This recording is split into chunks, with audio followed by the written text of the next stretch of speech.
Welcome, everybody, and thank you for joining us. I'm Jay Tucker, Executive Director for the Center for Management of Enterprise and Media Entertainment and Sports here at UCLA Anderson. I'm so pleased that you guys could join us this week, and hopefully many of you have already experienced our live discussion with David Delia, our alum, as he spoke about the global innovations, trends, et cetera, in sports with folks from the European Club Association, FIBA, and more.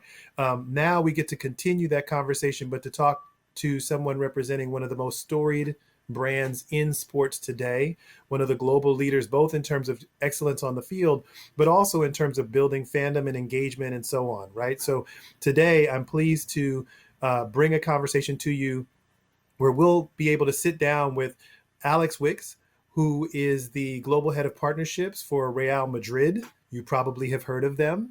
We're going to talk a little bit about the business, about partnerships, what's coming next, and hopefully just a little bit about what we learned over the course of last year. Some of you may already know that we are partnering with Real Madrid University to launch some programs, some which will be digital this year and hopefully in person when the pandemic ends. Hopefully this conversation will give you a sense of just what kind of expertise we'll be able to showcase at that time as well. So first of all, Alex, thank you so much for joining us. Thanks for inviting me to come and talk to you today. Just to level set, could you talk a little bit about the evolution of Real Madrid's partnership strategy? The overarching strategy itself hasn't changed dramatically in the recent past. Our focus is still very much on looking for those premium global partners who align really, really strongly with our values and our own club and business, both from a sport and a commercial perspective.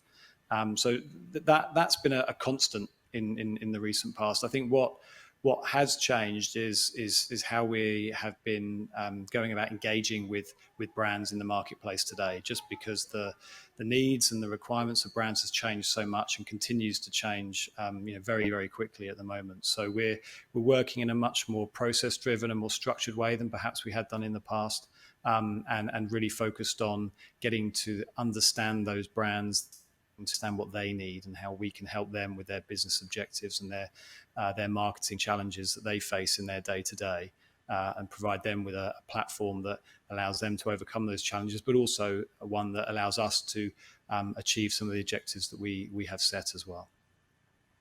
So it's interesting to me because obviously Real Madrid itself is this huge global brand, and partnering with other global brands to help reach consumers through sports has to have its own opportunities and challenges.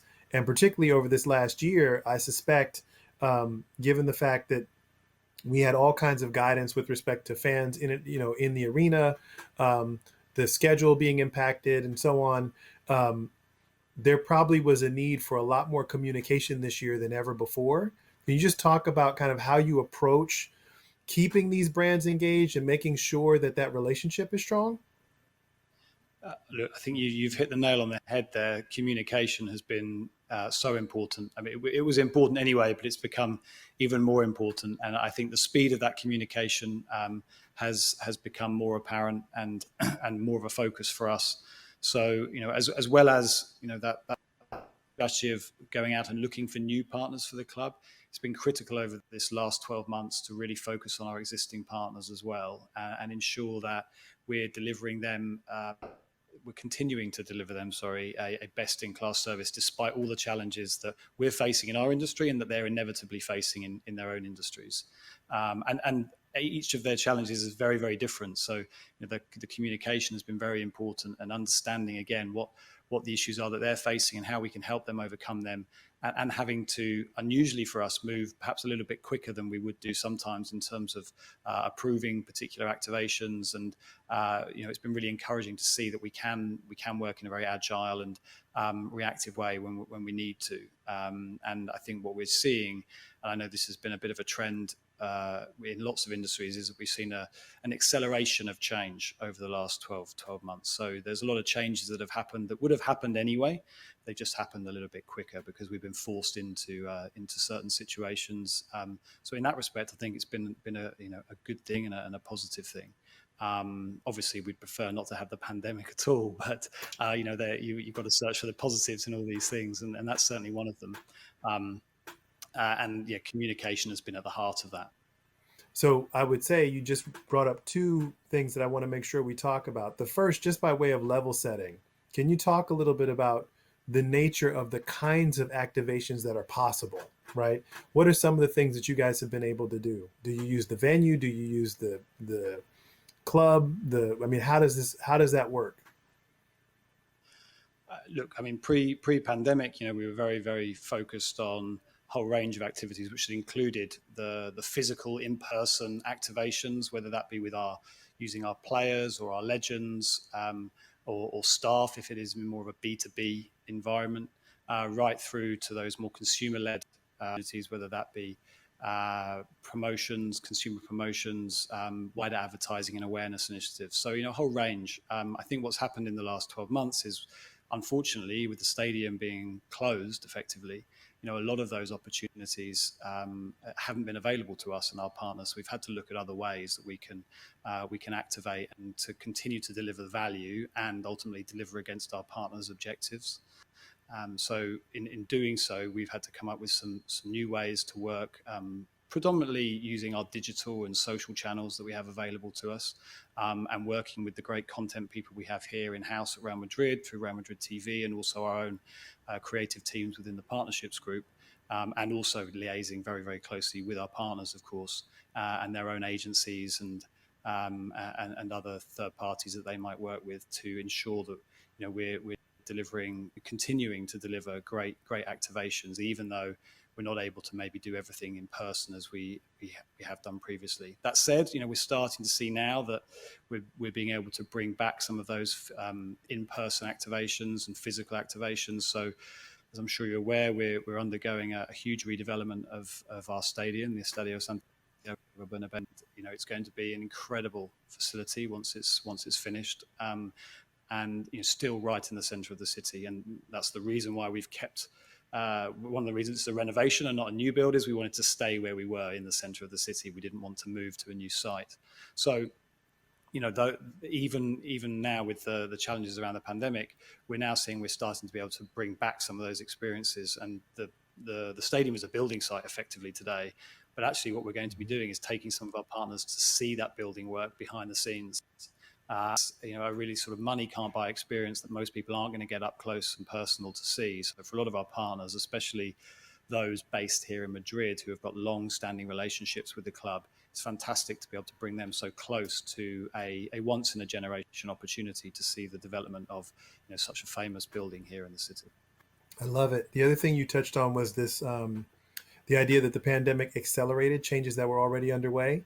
And it's a theme actually that we're going to be touching on throughout the week, this idea that crises generally do that, and that there were a number of shifts in terms of the way consumers engage with entertainment and engage with brands that we were starting to see, that didn't, while they, we saw the trend line, none of those things were really inevitable before this pandemic. And obviously we've seen those shifts kind of go into high gear and to become really permanent fixtures in the entertainment landscape. Can you just talk a little bit about some of the trends that really matter to you that you've seen? Of course. I think, as I said, we have seen quite a few areas start to accelerate over the last 12 months. And I think what the old adage is, never waste a crisis, or nowadays, never waste a pandemic, I guess. And we have seen opportunity coming out of it, which is fantastic. And some examples of that include making a move to open our own Twitch channel. Something that probably even 12 months ago, we just wouldn't have necessarily thought about, or thought about happening so quickly, at least. But now we're opening up that new channel to our fans and potentially new fans as well, who may not have come on to our more traditional channels to engage with us, but are getting to relive some fantastic moments within Real Madrid's history on Twitch. I was looking through it just myself earlier today, and there was an old game being replayed, and there were 4,000 people watching live it was 11 o'clock this morning. Again, it's just bringing us out to a new audience that perhaps wouldn't engage with us in our more traditional channels. So that's one example of where we've seen a bit of an acceleration of change. But I think also just in our approach to how we activate, bringing it back to partnership perspective, how we activate with partners, and moving to being a much more agile and proactive business in that respect, and ensuring that we're trying to stay ahead of the challenges that are coming. So I think it will stand us in really good stead for when we get back to whatever the new normal is going to be. And when things have settled down a little bit, I think it will stand us in really good stead to continue to be working in that much more agile way.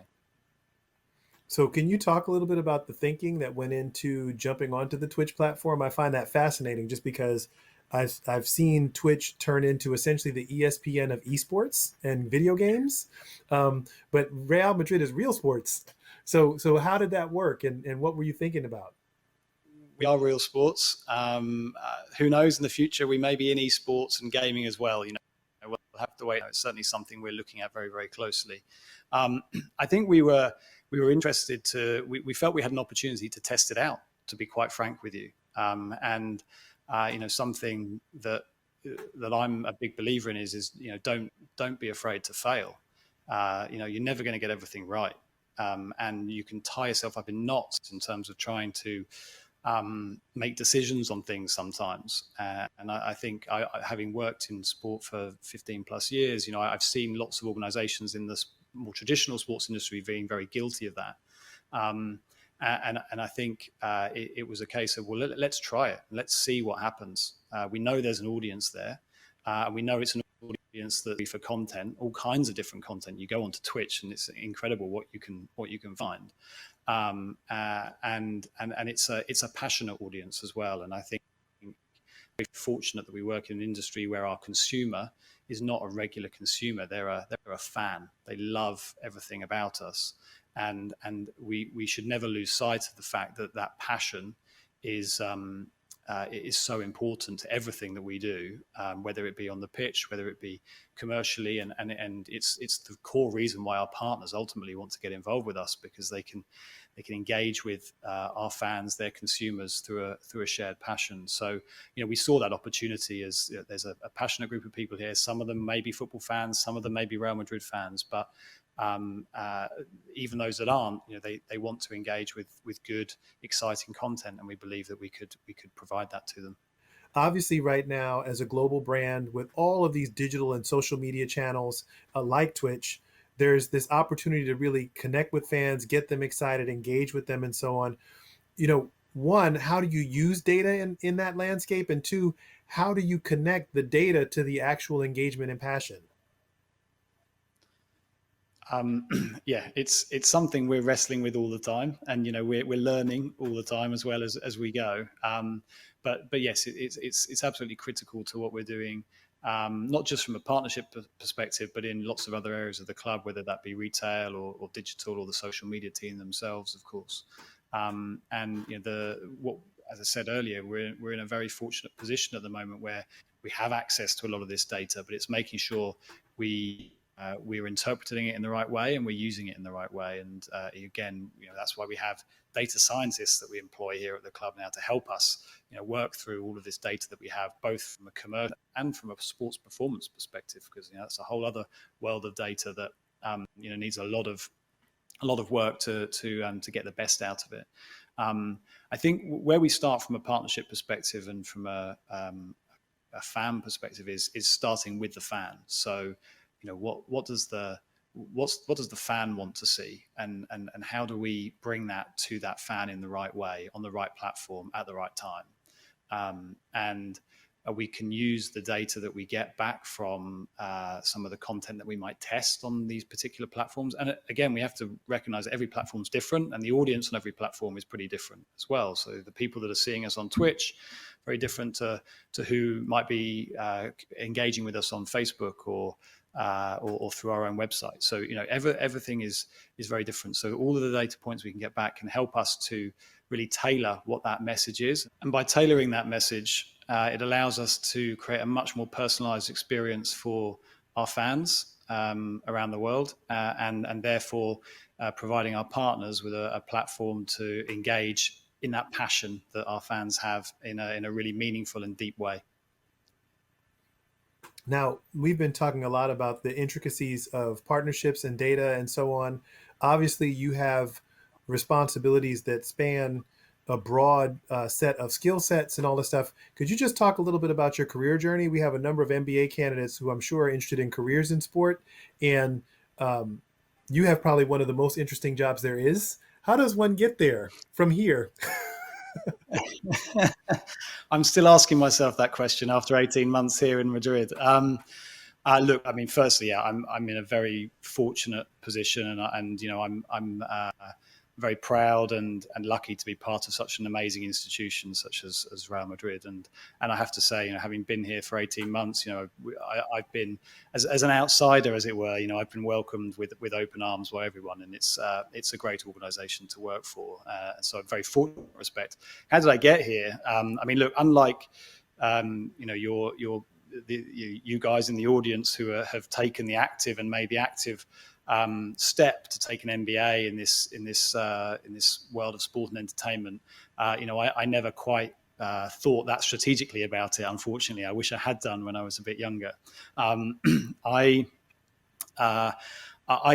always loved sport, and I started working in London in 2002 in recruitment. Which is a very sales, people-focused industry, helping people find jobs in. At that time, I was working in the telecommunications sector predominantly, and I loved that experience, and it gave me a great grounding and great training from a sales perspective.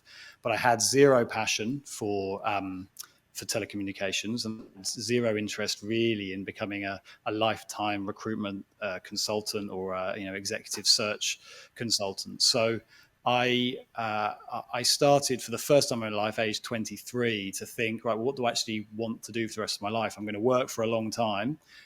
Why don't I try and do something that I actually enjoy, work in an industry I have an interest in and have a love for. Or in a subject matter at least. I didn't even know that the sports industry really existed at that point from a career perspective. And there was a guy that I was working with previously who went to set up a company that's now called SRI, but it was then the Sports Recruitment Company. So they're a specialist recruiter in the sports sector.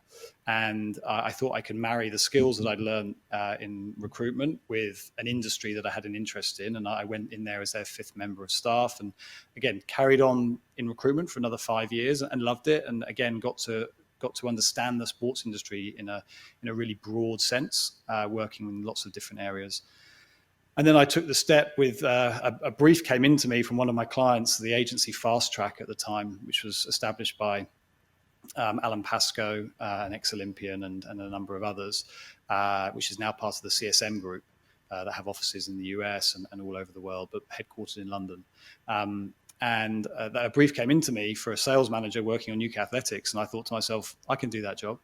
And I was again at a point where I thought, why don't I marry my understanding of the sports sector now with my very sort of classical sales training background. And I went to my client and I said, I think I can do this job for you.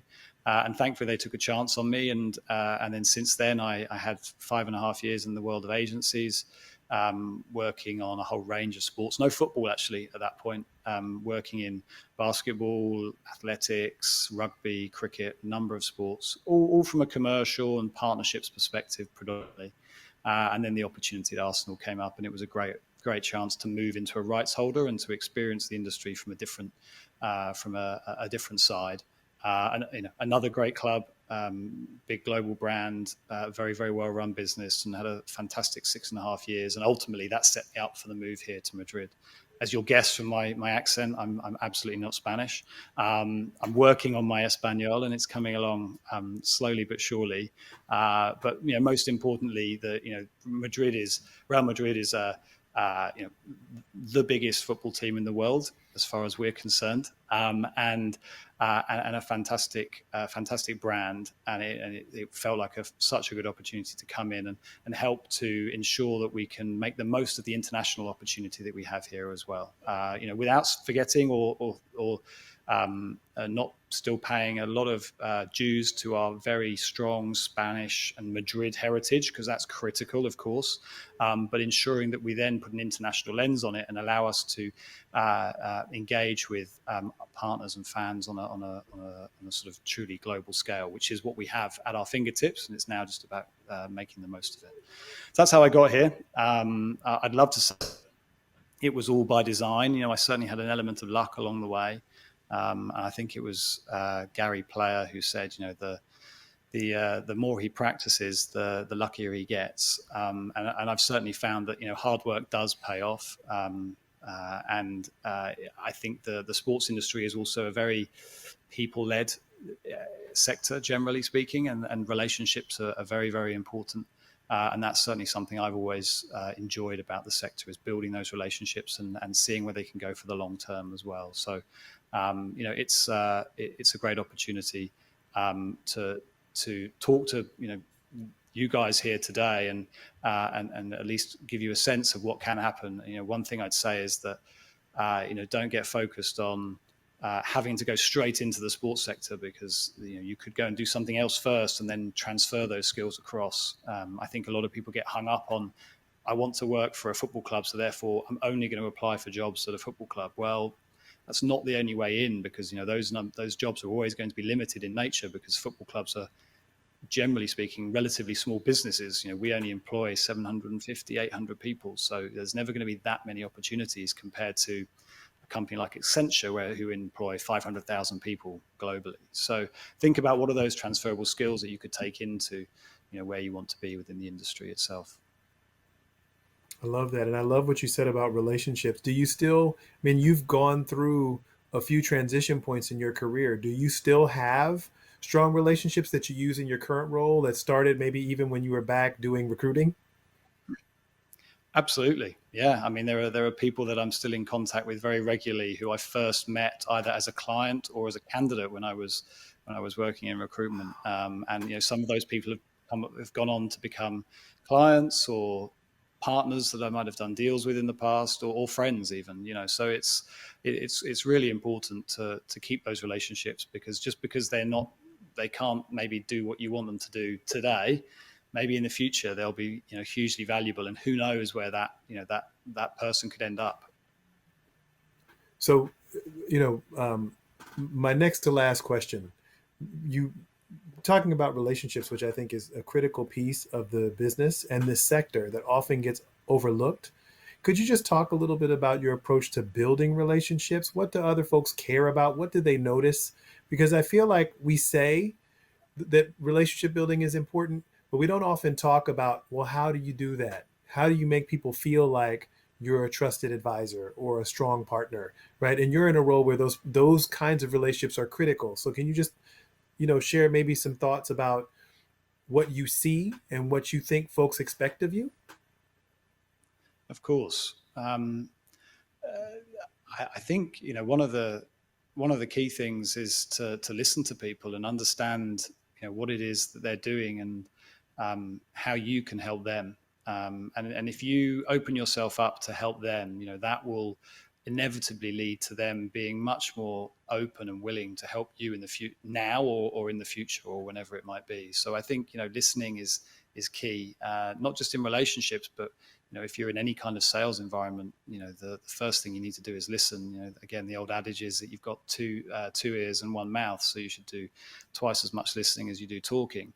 And I've been in so many presentations where people just open up and they just talk at someone for half an hour and don't ask a question. If you don't ask a question, you'll never be able to build a rapport or understand what makes that person tick. So I think from a relationship perspective, it's really about listening and asking those questions to help you understand that individual and their needs better.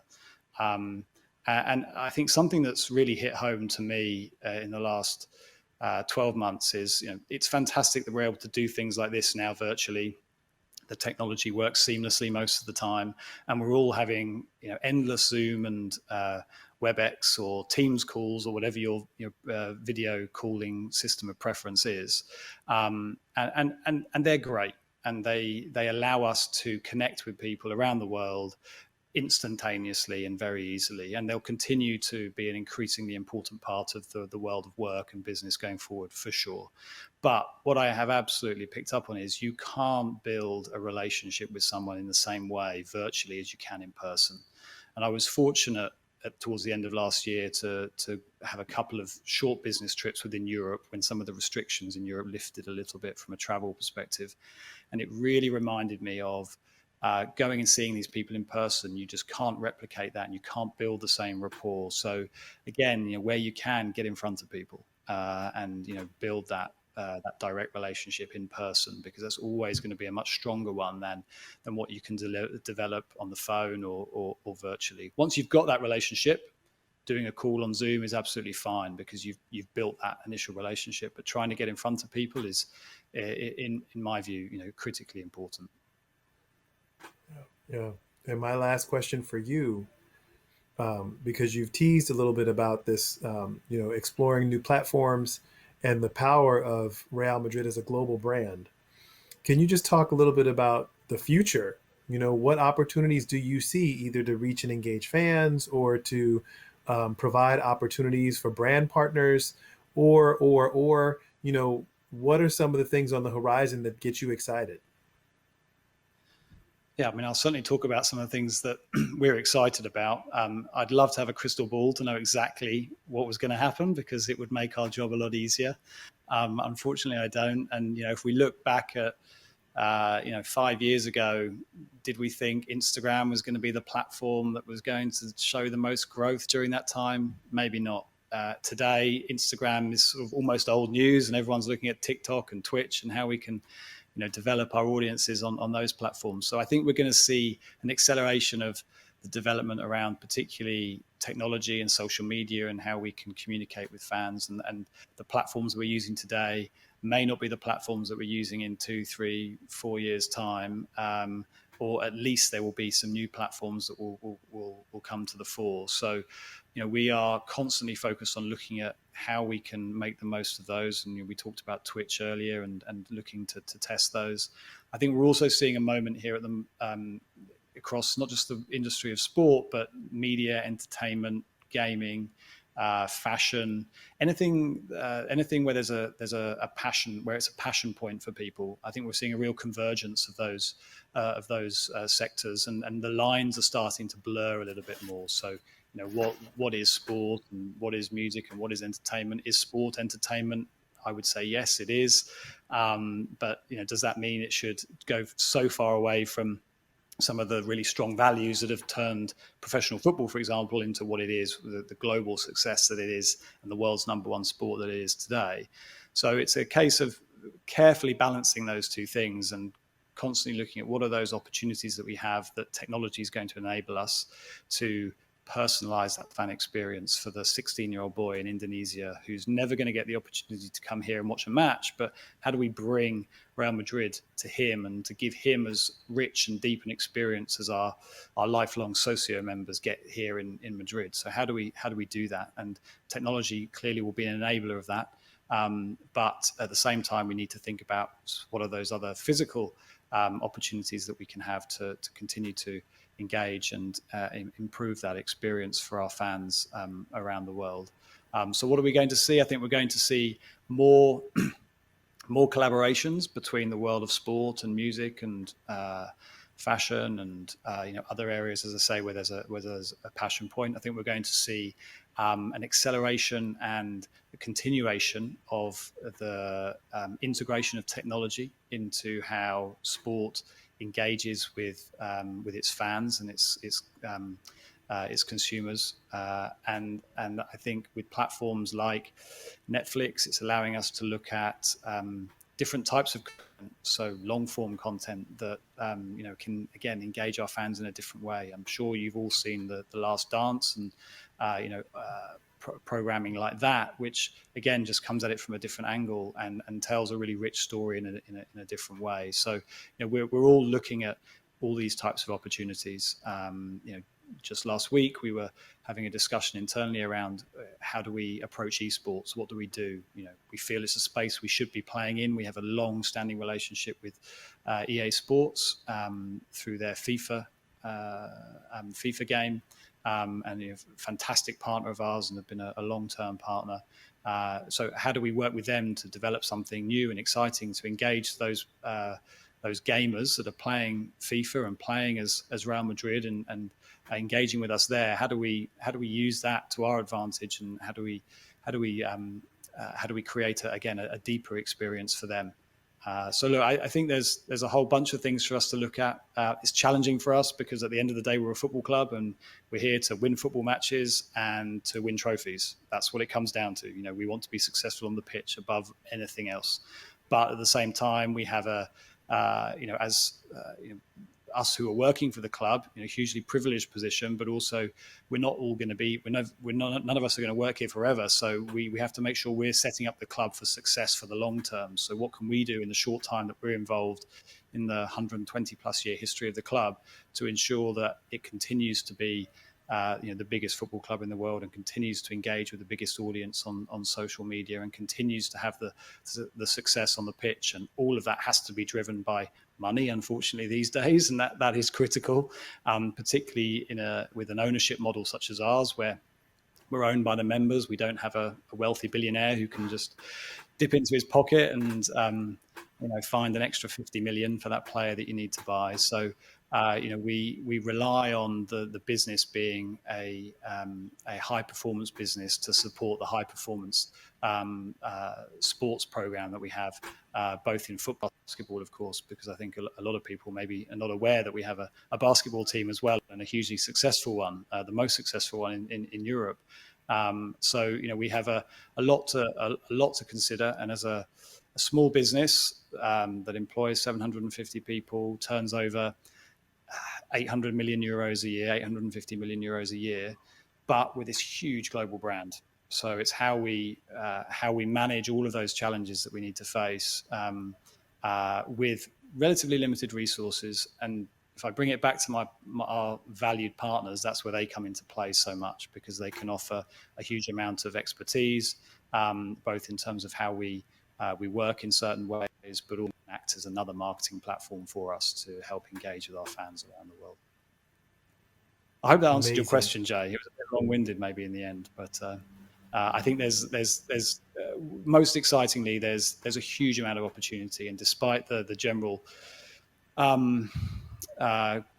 gloomy global economic outlook that we're all facing at the moment, I still see sport as one of those areas that is going to keep people engaged, irrespective of what's going on in the rest of the world, and it's going to keep giving us an opportunity and our partners an opportunity to work in this exciting space. Yeah, I agree with you 100%. As you can imagine, we over here at UCLA Anderson are very, very excited to be collaborating with you and with Real Madrid University on this partnered experience that we'll be giving to industry practitioners. Can you talk a little bit about that and give us a sense of what attendees can expect? Of course. We hope that we'll be having people here very, very soon, and we won't have to be relying on the wonders of modern technology and the virtual experience. But for when people are able to come here to Madrid, we'll have a fully programmed week that will focus on a lot of the commercial aspects of the club, but also the sporting aspects of the club, and how those two combine to create the high performance environment that we work in today here at Real Madrid.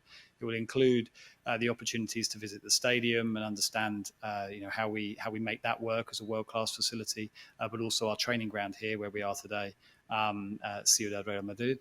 And the first class experiences and facilities that we have here, and all of that leading into the opportunity to engage with and hear from some of the leaders that we have here within the club, but also from some of our partners and other stakeholders that we work with, to give this audience and the future audiences and your future students on the program the opportunity to really get under the skin of Real Madrid and understand what makes the club work from a day-to-day basis. I think a lot of people often will see a big brand and a big club like Real Madrid and not really have any idea what actually goes into making that work every day.